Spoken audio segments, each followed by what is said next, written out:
So here's a true confession. I am a giant nerd, and I am looking forward to homeschooling because it means I get to get back into my nerdery. Hi, my name is Brecky, and I'm a mom of 4. My older 2 are in high school and have been public school the whole way, but my younger 2 are twin 5.5-year-old girls, and we are finishing up our first year of homeschooling and finishing kindergarten out. And as I look back on my 2.5 terms so far with them and start thinking about the future, I began to think about the ways in which I want to educate myself, re-educate myself, continue my own self-education, and by doing that, prepare myself to be a better mother teacher. That's right, I am going to be jumping into some mother academia. If you're used to Charlotte Mason, you might have heard the phrase mother culture. Or if you've been in the classical world for a while, you may have heard of mother academia. Basically, the idea is that you, the homeschool parent, and since most of us are mothers, you're going to be charting your own course and setting your own path of inquiry. Inquiry into the great books, inquiry into the great living questions and traditions of our time and place. Whatever you want to study, whomever you want to study, however you want to study, mother academia is about creating a space for you to pursue your own academic interests. Interests that can feed you, interests that can feed your homeschool, interests that can feed a life. Now, not everybody knows this, but I have a master's degree and I used to be a college lecturer. I was an adjunct professor for over 10 years teaching at several different colleges. I worked, the day job part of my work was always in student affairs, but I always taught. I was always teaching everything from kind of justice classes to service learning to like your 101 religious ed courses on New Testament and geography and ethics and all kinds of things.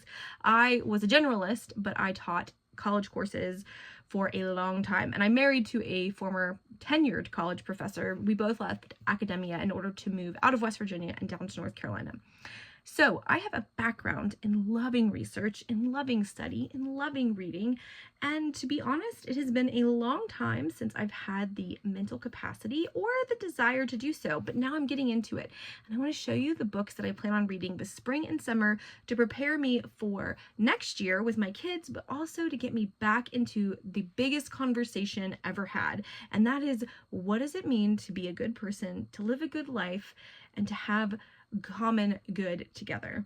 The one modern book that I am including in my Mother Academia course of study is To Finish Up Story of the World, Ancient Times by Susan Wise Bauer. I am not using this for our history curriculum. If you've watched our history curriculum picks, I am not actually using this. I'm using History Quest, but I really like how she writes. I think she is more detail and she is chronological in the way that she puts this together, which is what I want. I want a nice light touch, a nice surface level overview of ancient history that's very readable. As you can see, I'm on chapter 20, so I am moving pretty quickly through this. I can read a chapter in less than 10 minutes. It's not hard.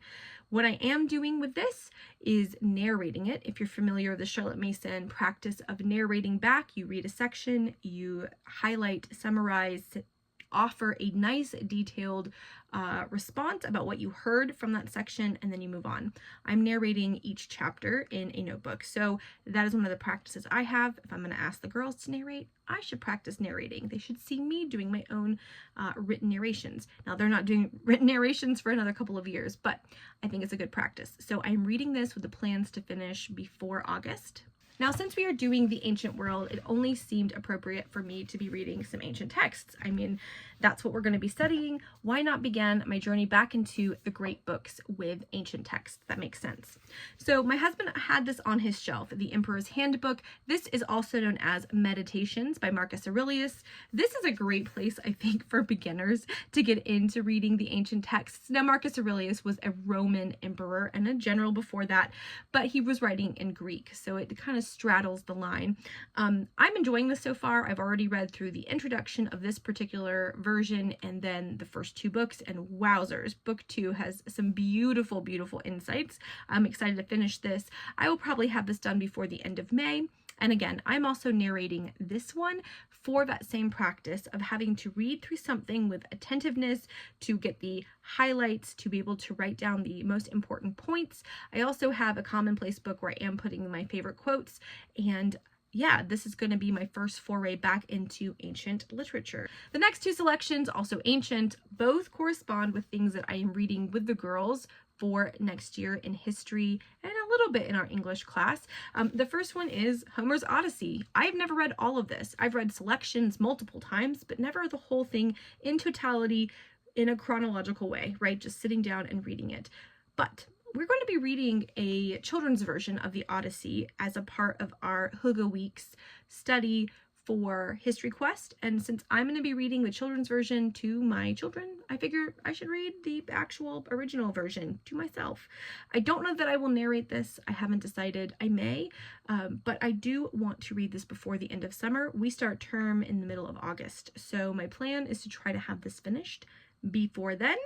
In the same vein as reading the Odyssey, I also plan on reading the Epic of Gilgamesh. I have read lots of this, and I may have actually read the whole thing, but not all at once. I'm very excited about this because we are going to be reading the the trilogy of picture books by Ludmila Zayman that tell the story of Gilgamesh. So I think it'll be nice for me to be very familiar with the original, right, with the translated works of the original ancient text, so that then I can fill in any gaps, I can pull in any details as I am going through the picture books with the girls. So really, really excited about that. And then my last piece of ancient literature that I would like to get through this summer before we start the fall, although this might be asking a little bit too much of myself, I recognize that, but I do want to try to read at least one of the plays, and that is the tragedies of Sophocles. So this is Oedipus Rex, Oedipus Eclonis, and then Antigone. And I've read Antigone multiple times and Oedipus Rex multiple times. So I do plan on reading all of these in the next year, but I'd like to read at least one, if not all, but at least one of these plays over the summer, because I think reading a Greek tragedy would be very helpful. My husband has a copy of Lysistrata upstairs on his work shelves. He used to teach Lysistrata, so we have a couple of copies floating around. I may add that one in just to have a nice balance. I could read Antigone and it's tragic, and I could read Lysistrata and it's raunchy comedy. We'll see if I have time.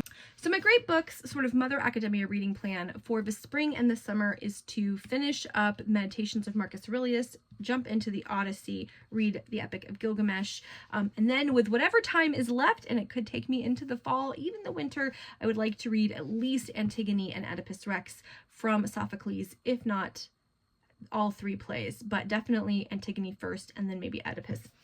And that is going to be how I jump back into the great conversation, the Great Books conversation. There are so many ways to schedule your Mother Academia. Your Mother Academia does not have to be reading ancient Greek and Sumerian texts. You don't have to start that far back. In fact, I have sitting right here because I went to the library, Friends of the Library sale, and I got it for $1.